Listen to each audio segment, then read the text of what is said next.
首尔到北京仅需4小时，坐着高铁穿越朝鲜500公里领土，直达中国首都。韩国突然抛出的和平高铁计划，瞬间刷爆全网。可网友却集体直言，这事儿比登月还难。要知道，朝韩边境的铁路路基早被炸断，朝鲜现有铁路平均时速仅40公里，连电气化都没普及，想改造成350公里的高铁，几乎是推倒重建。更关键的是，这条高铁要途经的500公里朝鲜腹地，涉及的远不止基建，还有绕不开的区域博弈。一边是韩国豪赌的和平愿景与经济红利，一边是摆在眼前的政治、技术、资金3重天堑。这趟看似美好的高铁，到底是东北亚互联互通的新希望，还是根本无法落地的空想？今天就来扒透这背后的门道。先把最核心的难题摆到台面上，这趟高铁的第1重天堑，就是那道几乎迈不过去的政治坎。而这道坎的具象化体现，就是被反复炸毁又反复连接的京义线。可能很多人不知道，韩国口中要穿越朝鲜的500公里高铁线路，核心依托的就是这条贯穿朝鲜半岛南北的京义线。这条铁路南起首尔，北至朝鲜新义州，刚好能对接中国的沈丹铁路，全长518.3公里，几乎和韩国规划的跨境段里程完全重合。可这条铁路的命运，简直就是朝韩关系的晴雨表。从1945年被38线首次切断，到朝鲜战争时被炮火彻底损毁，再到2000年朝韩峰会后启动连接工程，2007年终于实现货运列车常态化运行。这条铁路的每一次呼吸都和半岛局势紧紧绑在一起。但好景不长，2008年韩国保守派政府上台后对朝强硬，朝鲜直接中断了铁路通行。2016年开城工业园区停摆，朝鲜更是把京义线划为军事管制区，彻底封锁。2018年朝韩关系缓和，双方又在板门店签署宣言，重启铁路连接工程，甚至举行了隆重的开工仪式。可到了2024年10月，朝鲜直接宣布拆除京义线和东海线的道路铁路，15号中午就把边境的关键路段炸了个干净。你没听错，是直接炸毁。而且这已经不是第一次了。现在朝韩边境的军事分界线两侧，不仅有3重铁丝网，还有密密麻麻的地雷区，连最基本的民间交流都困难重重，更别说让一列承载着韩国标识的高铁带着乘客和货物穿越朝鲜500公里的腹地。更关键的是，朝鲜已经通过修改宪法，明确将韩国定义为敌对国家。在这种前提下，允许韩国的高铁穿境，相当于让敌人的列车开进自己的核心领土，这在政治层面几乎是不可能完成的任务。韩国方面也不是没动过心思，甚至提出过平壤暂不设站，仅作为通道使用的妥协方案，想降低初期的政治敏感性。但这种把主权领土当过路费的想法本身就不切实际。更别忘了，半岛问题从来都不只是朝韩两国的事，背后还有大国博弈的影子。美国一直把朝鲜视为眼中钉，还在韩国部署了萨德系统，怎么可能坐视中韩朝通过高铁加深经济绑定？到时候大概率会以威胁国家安全、破坏地区平衡为由横加阻挠。韩国政府能不能顶住这份压力，都是个未知数。如果说政治坎是能不能谈成的问题，那第2重技术天堑就是谈成了也干不了的硬骨头。很多人可能觉得，不就是在现有铁路基础上升级吗？大错特错，朝鲜的铁路系统早就破败到了让人难以想象的地步。根据韩国统一部公布的资料，朝鲜全国铁路总长约5226公里，其中70%都是日本殖民时期修建的老线路，距今已经有上百年历史，而且98%的里程都不是电气化线路，通信和信号系统还是半自动的，轨道磨损严重，出轨风险极高。更直观的一组数据，朝鲜客运列车的平均时速只有20到50公里，货运时速30到40公里，重载货物运输时速甚至只有17公里，还经常因为停电导致运行中断。咱们中国的高铁要跑350公里时速，对轨道平整度、路基稳定性、信号响应速度的要求都是顶级的。就拿轨道来说，每米的高低误差不能超过 0.1 毫米。而朝鲜现有的轨道连每米10毫米的误差都未必能控制住。更麻烦的是，中、韩、朝三国的铁路技术标准完全不兼容，相当于三足鼎立的局面。中国有自主的高铁标准，韩国用的是 KTX 高铁体系，而朝鲜沿用的是前苏联的规格，轨道间距、信号频率、供电电压全不一样，哪怕是最简单的对接，都得重新设计改造。就拿供电来说，中国高铁用的是 27.5 千伏的高压交流电，而朝鲜的电网本身就岌岌可危，损耗率高达 35%， 远超国际平均的 6%， 连居民日常用电都保障不了，更别说支撑高铁这种电老虎运行了。要解决这个问题，不仅要给高铁专门铺设独立的供电线路，还得帮朝鲜升级沿途的电网系统，这工程量堪比重建半个朝鲜的电力基建。还有隧道和桥梁，朝鲜境内多山地，京义线沿途要经过不少老旧隧道，这些隧道的宽度、高度都不满足高铁列车的通行要求，而且年久失修，随时可能发生坍塌。有工程师算过，要把朝鲜境内这500公里线路改成350时速的高铁，根本不是升级，而是从零开始，路基要重新夯实，桥梁要全部重建，隧道要拓宽加固，信号系统要彻底更换，相当于在朝鲜境内修一条全新的高铁，难度一点不比修青藏铁路小。而压垮这一切的第三重天堑，就是填不满的资金黑洞。高铁本身就是烧钱的项目，咱们中国高铁每公里的造价大概是 1.5 到2亿元人民币，韩国规划的这条首尔到北京的高铁，全长约1200到1300公里，仅朝鲜境内的500公里，保守估计造价就超过800亿元人民币，整个项目下来至少要花2000到3000亿元人民币，折合成美元就是300多亿。这笔钱谁来出？首先排除朝鲜，朝鲜的经济状况根本拿不出这么多钱，甚至连维持现有铁路运行都困难。近些年还在引进前苏联、中国和波兰的闲置货车来凑数，韩国这边呢，财政早就捉襟见肘了。近几年因为疫情和全球经济下行，韩国的财政赤字一直在扩大，要拿出几百亿来搞一个前景不明的跨境项目，国内的反对声音肯定会铺天盖地。韩国方面也不是没打过中国的主意，想拉中国一起买单，但咱们中国有自己的一带一路规划，不可能无条件投入到一个政治风险极高的项目里。更关键的是，资金分摊只是第一步，后续的运营成本、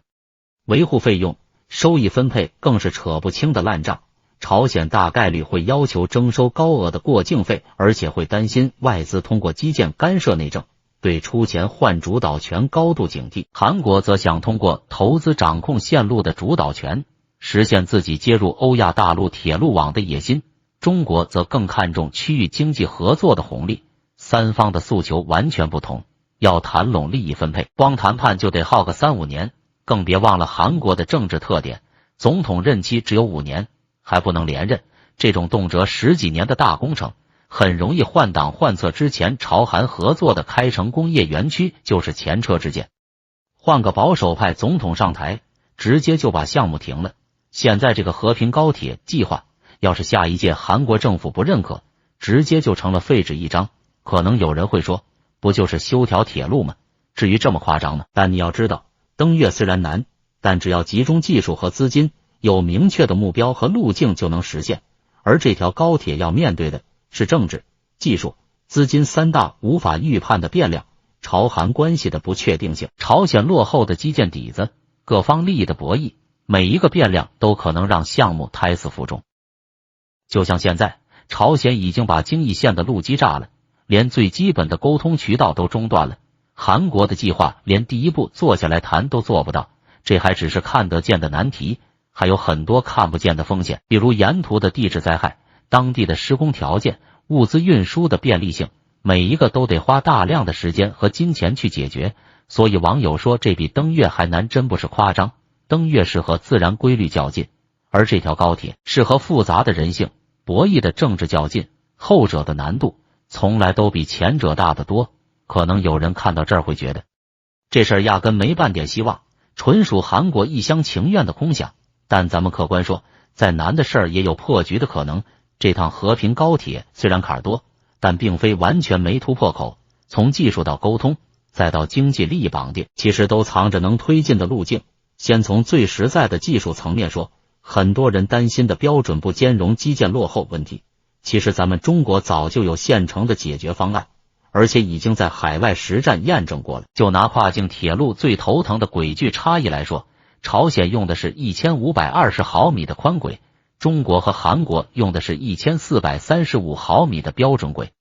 两种轨距没法直接通行，这也是之前很多人唱衰的核心理由之一。但早在2019年，中俄合作改造的同江中俄铁路大桥就解决了这个问题。工程师设计了套轨技术，简单说就是在宽轨旁边再铺一层标准轨，列车通过时只要切换车轮组，就能实现无缝对接，不用换车也不用卸货，效率直接拉满。更关键的是，2024年俄朝铁路改造项目里也用了这套轨技术，把朝鲜的宽轨和俄罗斯的标准轨连了起来，现在已经实现常态化通车，年运输能力达到10万个集装箱。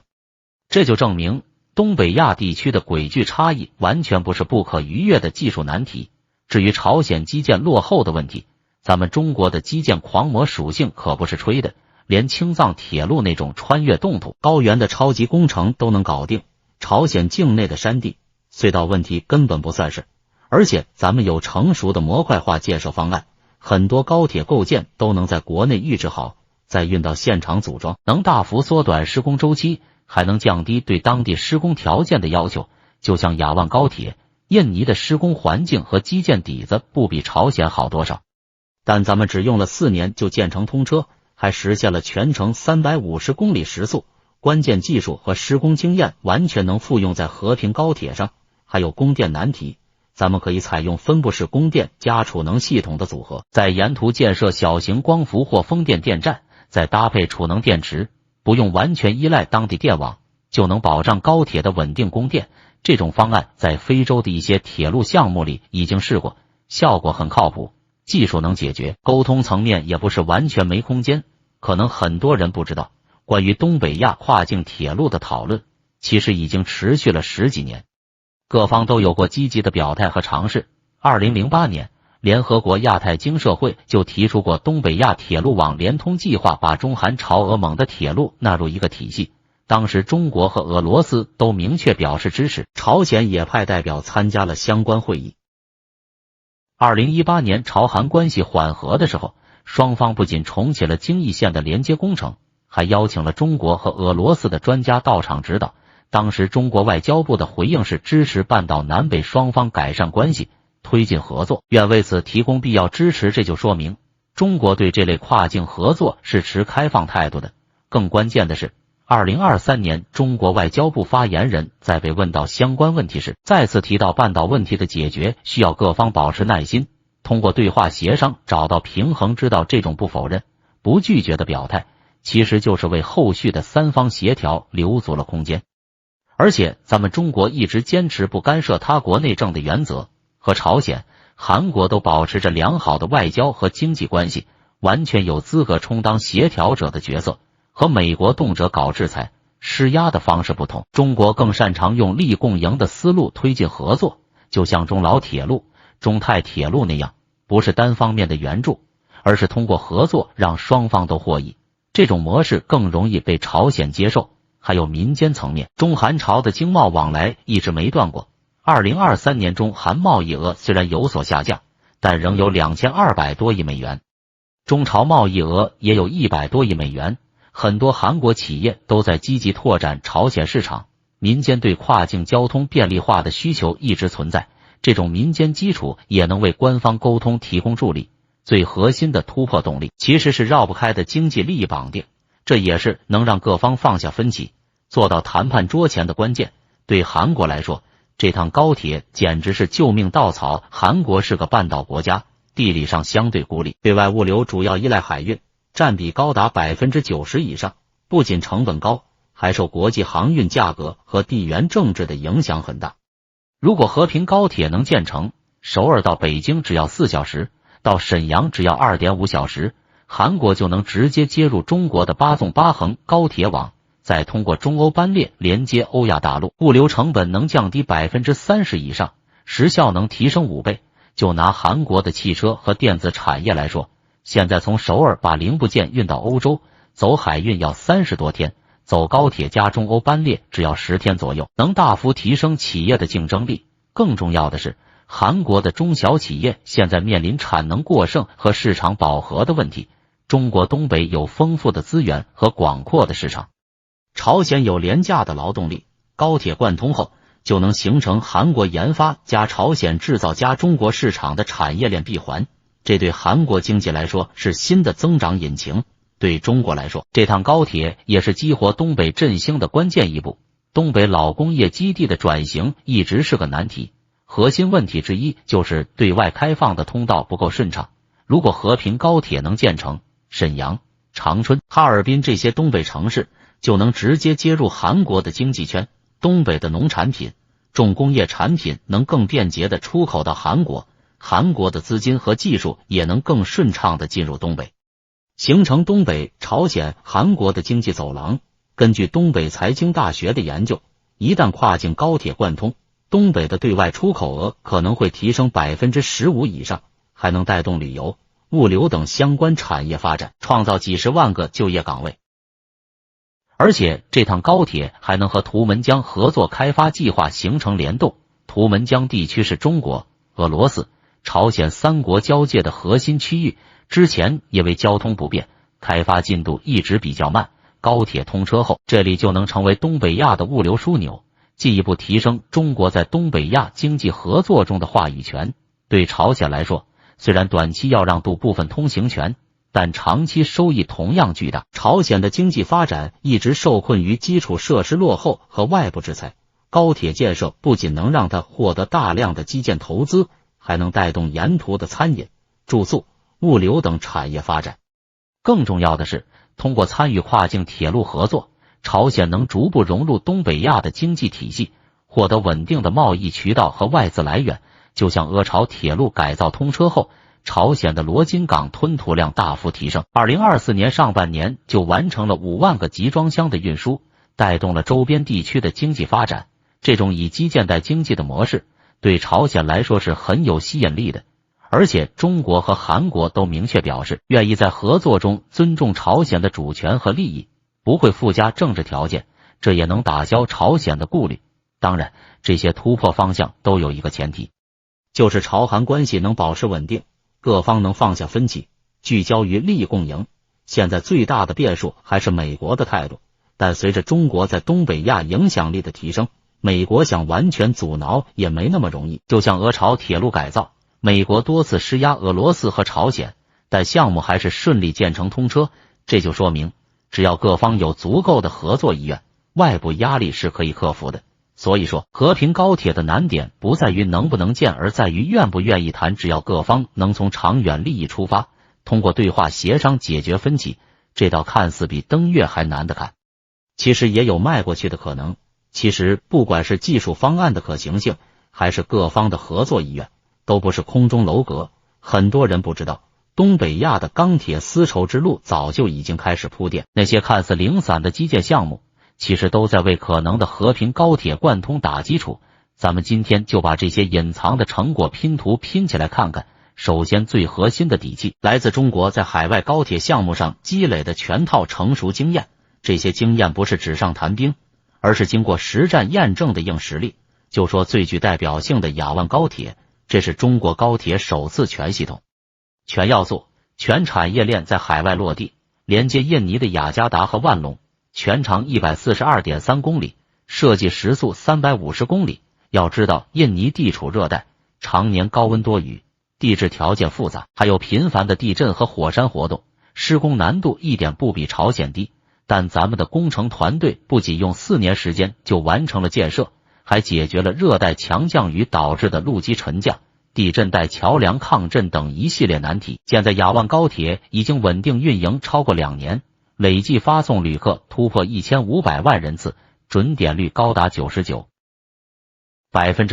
连印尼总统都多次公开点赞。还有中老铁路，这条铁路穿越横断山脉，沿途有167座隧道、301座桥梁，桥隧比高达 87.3%， 被称为不是穿行在隧道里，就是架在桥梁上的铁路。面对复杂的地形和地质条件，咱们创新采用了隧道群通风技术、高海拔冻土路基处理技术，不仅顺利建成通车，还实现了客货混跑。2023年发送旅客850万人次，货物1300万吨，直接带动老挝 GDP 增长 1.5个百分点，让老挝从陆锁国变成了陆联国。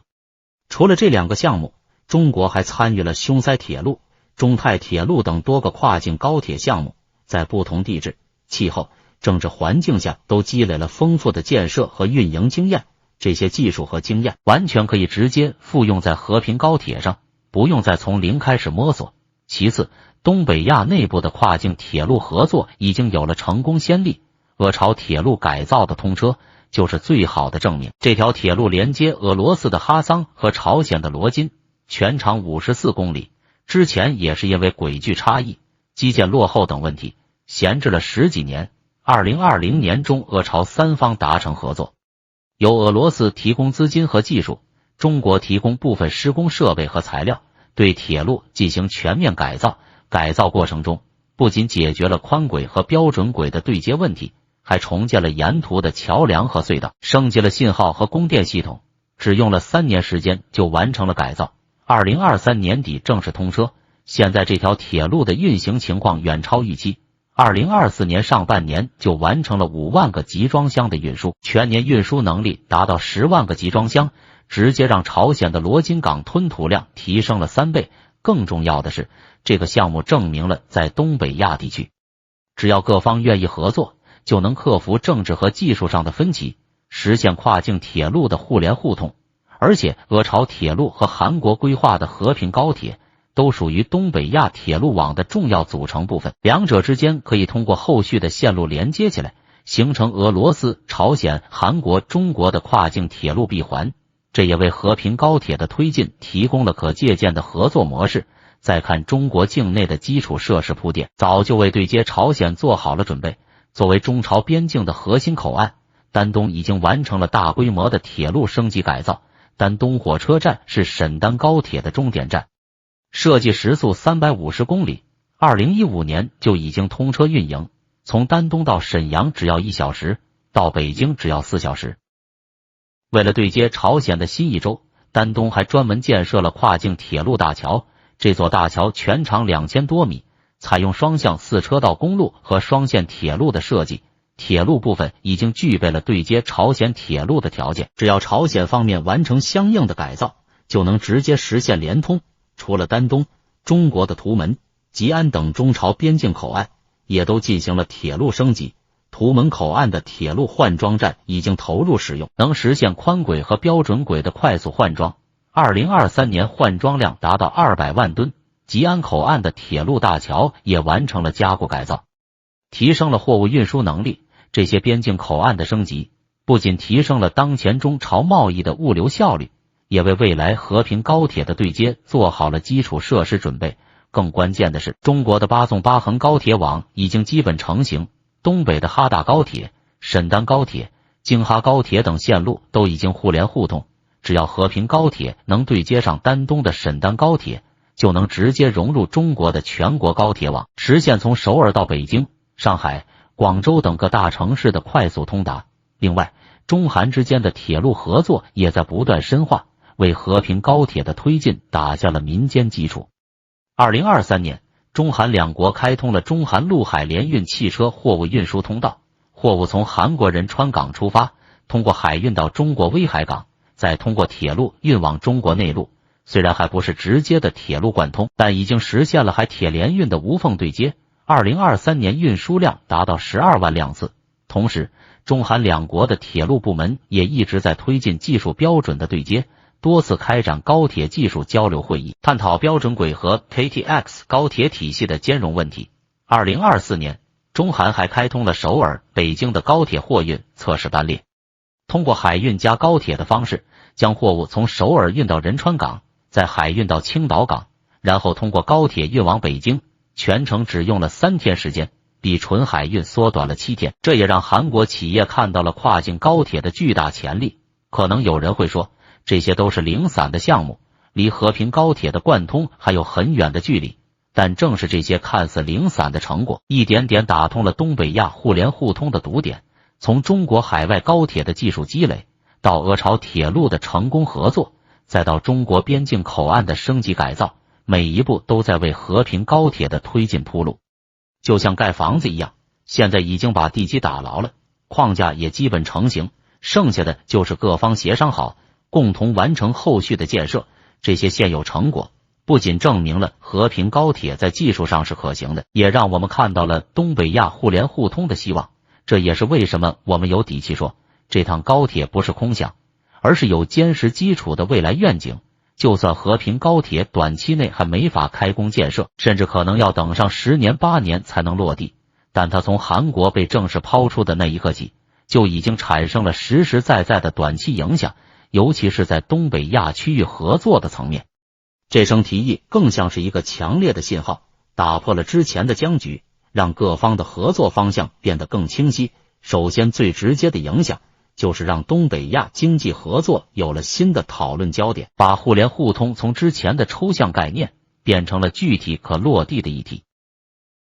在这之前，东北亚的合作大多停留在双边贸易层面，多边合作很少有实质性进展，主要原因就是交通不便和政治分歧。但和平高铁的提议一下子把中韩朝甚至蒙古都拉到了同一个讨论框架里，大家开始主动探讨跨境交通的可能性。2024年亚太经合组织 APEC 会议上，东北亚跨境铁路网建设首次成为核心议题之一。中韩俄3国代表专门召开了闭门会议，讨论铁路标准对接、物流通道建设等具体问题，这在之前是从来没有过的。更关键的是，这个提议让很多原本观望的企业开始主动布局。根据韩国贸易协会的数据，2024年上半年，韩国有超过200家中小企业专门成立了东北亚市场开拓部门，重点研究中国东北和朝鲜市场。其中 15% 的企业已经开始在丹东、威海等中朝边境城市设立办事处。这些企业大多是汽车零部件、电子元件、纺织服装等劳动密集型产业，他们看重的就是未来跨境交通便利化后，能依托韩国研发加朝鲜制造加中国市场的模式降低成本、扩大规模。比如韩国的三星电子已经开始和中国东北的芯片企业洽谈合作，计划在沈阳建设零部件加工厂。一旦高铁贯通，就能快速把产品运往韩国本土和欧洲市场。对韩国来说，这趟高铁的提议更是一次破局的尝试，直接击中了它经济发展的痛点。韩国是典型的出口导向型经济，对外依存度高达 60% 以上，但近年来它面临着中国和东南亚国家的双重竞争，加上全球供应链重组，韩国的外贸压力越来越大。2023年，韩国的出口额同比下降了 4.6%， 其中对欧盟和美国的出口分别下降了 8.2% 和 3.1%， 而东北亚市场对韩国来说是一块未被充分开发的蓝海。中国东北有 1.07 亿人口，朝鲜有2500多万人口，合计3亿多的市场规模，加上中国东北丰富的煤炭、钢铁等资源，正是韩国产业升级所需要的。和平高铁一旦推进，韩国就能彻底打破半岛孤岛的地理限制，直接接入欧亚大陆铁路网。要知道，现在韩国的货物运往欧洲主要靠海运，从釜山港到鹿特丹港要35天左右，成本高还不稳定。如果走高铁加中欧班列的路线，从首尔到北京4小时，再从北京到鹿特丹12天，全程只要16天，时效提升了1倍多，物流成本能降低 30% 至 40%。韩国的现代汽车已经算过一笔账，如果高铁贯通，它在欧洲的市场份额能提升2至3个百分点，每年能多赚20亿美元，而且这还能带动韩国的物流、旅游等服务业发展。根据韩国观光公社的预测，高铁贯通后，每年从中国和朝鲜到韩国的游客能增加500万人次，直接拉动 GDP 增长 0.3个百分点。对中国来说，短期影响最明显的就是激活了东北老工业基地的对外开放格局。东北振兴喊了很多年，核心难点之一就是走出去的通道不畅，东北的货物要出口到韩国和欧洲，要么走大连港海运，要么绕到天津港，物流成本高，时效慢。和平高铁的提议，让东北有了直接对接韩国的陆上通道，丹东、沈阳等城市一下子从边境城市变成了区域枢纽。2024年上半年，丹东口岸的进出口额同比增长了 18.7%， 其中对韩贸易额增长了 25.3%。很多东北的农产品、重工业产品通过丹东口岸快速运往韩国，比如黑龙江的大米、吉林的汽车零部件，在韩国的市场份额都在稳步提升。更重要的是，这还能和图们江合作开发计划形成联动。图们江地区是中国、俄罗斯、朝鲜三国交界的核心区域，拥有丰富的自然资源和优良港口，但之前因为交通不便，开发进度一直比较慢。和平高铁如果能对接图们江地区的铁路网，就能让这里成为东北亚的物流枢纽。俄罗斯的远东资源、朝鲜的劳动力、中国的技术和市场都能在这里实现高效配置。2024年，中国已经加大了对图们江地区的投资，新建了3个跨境物流园区，引进了10多家韩国和俄罗斯的企业。这些投资都是基于对未来跨境交通便利化的预期，而和平高铁的提议无疑给这些投资注入了强心剂。在区域安全层面，这一提议也起到了缓和气氛的作用。之前朝韩边境的紧张局势一直是东北亚安全的隐患。2024年，朝鲜炸毁京义线路基后，双方的对立情绪再次升级。但韩国抛出和平高铁计划后，朝鲜虽然没有直接回应，但也没有做出进一步的强硬举动，反而在2024年下半年恢复了部分民间经贸往来。这说明经济合作的议题能成为缓和政治分歧的润滑剂。通过探讨高铁合作，各方能找到共同的利益点，减少对立和冲突。而且中国作为协调者，在这个过程中能进一步提升在东北亚的影响力，通过推动多边合作，构建更稳定的区域安全格局。可能有人觉得这些短期影响都是虚的，但实际上区域合作的推进就是这样一个从提议到讨论再到落地的过程。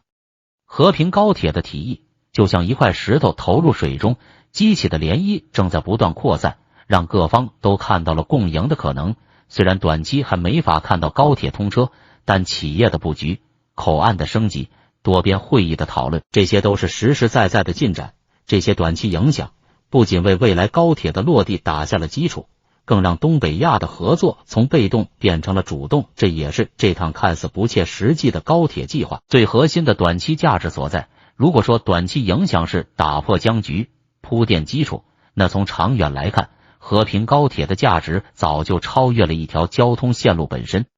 它更像是东北亚和平与发展的双重纽带，一旦贯通，将彻底重塑整个区域的格局，带来的红利会持续几十年甚至上百年。首先，在和平层面，这条高铁会成为半岛和平最坚实的实体化支撑。半岛问题之所以复杂，核心是各方缺乏足够的互信基础，而经济利益的深度绑定是建立互信最好的方式。和平高铁贯通后，中韩朝三国的人员和货物会实现高频次流动，每天成百上千的旅客往返于三国之间，企业之间的合作会渗透到产业链的每一个环节。这种你中有我，我中有你的局面，会让各方都意识到，冲突和对立只会损害自身利益，和平合作才是唯一选择。更关键的是，它会成为东北亚首个真正意义上的跨国高铁项目，为区域合作树立共赢范本。之前东北亚的合作大多是双边的，而且容易受政治局势影响，而和平高铁设计中，韩、朝三方还能辐射到俄罗斯和蒙古，形成多边合作机制。各方在合作过程中需要协商解决技术标准、利益分配、安全保障等一系列问题，这种协商机制会逐步固化下来，成为解决区域分歧的重要平台。就像欧盟的深根区，最初也是从跨境交通合作开始，慢慢发展成政治、经济、安全一体化的区域组织。和平高铁也可能成为东北亚一体化的起点。在经济层面，它会催生首尔、平壤、北京经济走廊，彻底激活东北亚的经济潜力。这条经济走廊覆盖的人口超过5亿， GDP 总量超过20万亿美元，占全球 GDP 的1/4以上。一旦交通打通，会形成一个巨大的统一市场。韩国的高端制造，中国的完整产业链，朝鲜的劳动力和资源会实现最优配置。韩国企业可以把劳动密集型产业转移到朝鲜，降低生产成本。中国的电商平台可以通过高铁快速把商品销往韩国和朝鲜，扩大市场份额。朝鲜则能通过产业合作提升自身的工业化水平，改善民生。更长远来看，这条高铁还能接入泛亚铁路网，让东北亚和东南亚、南亚实现互联互通。泛亚铁路网是联合国推动的重大项目，旨在连接亚洲各国，形成从太平洋到印度洋的铁路通道。和平高铁一旦贯通，从首尔出发，经过北京、昆明，就能接入中老铁路、中泰铁路，直达东南亚的曼谷、吉隆坡、新加坡，再通过中缅铁路连接南亚的印度。这意味着东北亚的货物可以通过铁路直接运往东南亚和南亚，不用再绕经马六甲海峡，物流成本会大幅降低，也能提升亚洲在全球贸易中的话语权。根据世界银行的预测，一旦东北亚与东南亚铁路网贯通，亚洲内部的贸易额会提升20%以上，为全球经济增长注入新动力。对中国而言，和平高铁的长远价值还体现在提升区域影响力和彰显大国担当上。作为高铁技术和基建能力的输出方，中国在项目推进过程中会把共商共建共享的理念落到实处，不是单方面的主导，而是和各方平等协商、互利共赢。这种合作模式会让更多国家看到中国推动区域合作的诚意，也会让中国的高铁技术和标准进一步走向世界。就像中老铁路、雅万高铁一样，和平高铁也会成为一带一路倡议的标志性项目，向世界展示中国如何通过基建合作促进区域和平与发展。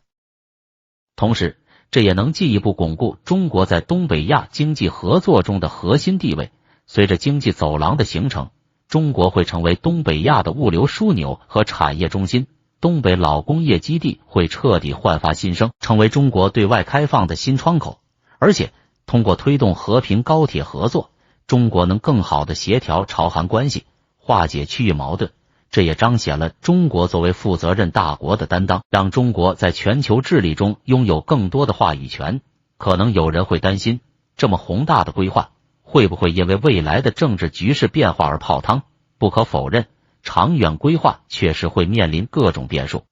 但我们要看到，和平与发展是时代的主流，东北亚各方对经济合作的需求是真实存在的，这种需求不会因为短期的政治波动而消失。就像中欧班列，虽然也面临着地缘政治的影响，但凭借着高效、稳定的优势，运营数量一直在稳步增长。2024年上半年就开行突破1万列，这说明只要合作能带来实实在在的利益，就能克服各种困难。更重要的是，中国的高铁技术和基建能力已经为这个长远规划提供了坚实的保障。我们有能力解决各种技术难题，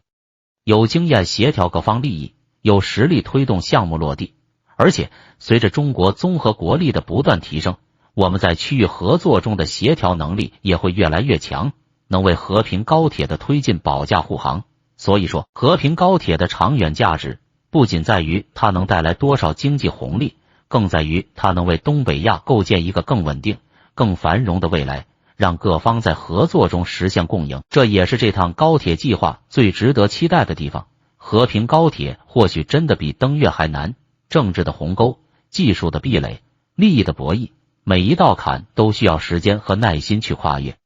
但我们不该忽视那些正在铺就的铁路基石，不断深化的经贸往来，还有各方对和平发展的共同渴求，都在一点点拉近梦想与现实的距离。这条高铁的意义从来不止于4小时直达北京的便捷，更在于它承载的区域共赢希望。未来能否通车尚未可知，但每一步朝着互联互通的努力，都在为东北亚的明天积蓄力量。